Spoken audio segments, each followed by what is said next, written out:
Evgeny Prigozhin, chief of Russian private mercenary group Wagner, is reportedly have died in a plane crash that took place near Moscow. The incident came around 2 months after his mercenary group's armed rebellion against Russia. Prigozhin, a former convict, chef and hot dog salesman turned mercenary boss, had a lot of admirers amongst the ranks of his Wagner mercenary army and beyond. Many will have witnessed his warm reception by the public when he turned up there exactly 2 months ago in his aborted one-day rebellion. But he also had a lot of enemies in Moscow, most notably in the upper ranks of the Russian military, whose leaders he frequently and publicly criticized. What has probably turned out to have been his fatal mistake was crossing President Putin when he launched that march on Moscow in June. Although he did not mention Putin by name at the time, Prigozhin infuriated the Kremlin by very publicly criticizing the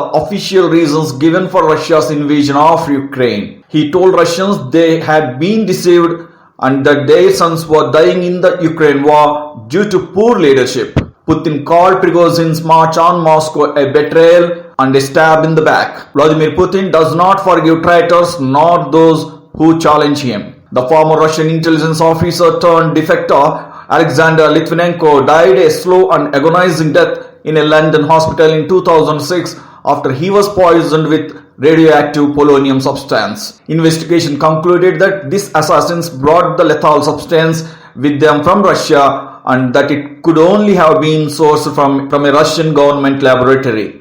Moscow denied any involvement but refused to surrender the two suspects for trial. Inside Russia, there is a long list of people, including both critics and businessmen, who have met with sudden deaths, in some cases falling out of windows. But Prigozhin was a very different case, which makes his demise all the more controversial for Russians. Here was a man who was extremely useful to the Kremlin and seen by some Russians as a national hero. His Wagner group of mercenaries, founded in 2014, was formed from a hardcore of former Russian special forces and other soldiers. Wagner have also been operating in Syria for years, but it is in Africa where they have achieved strategic success for the Kremlin. Wagner troops have been accused of numerous human rights abuses, including the massacre of civilians in Mali and Central African Republic. This week, Prigozhin appeared in a video filmed at a base in Mali promising an expansion of Wagner's activities in Africa and freedom for its people. Despite all this, some in Moscow, in military intelligence,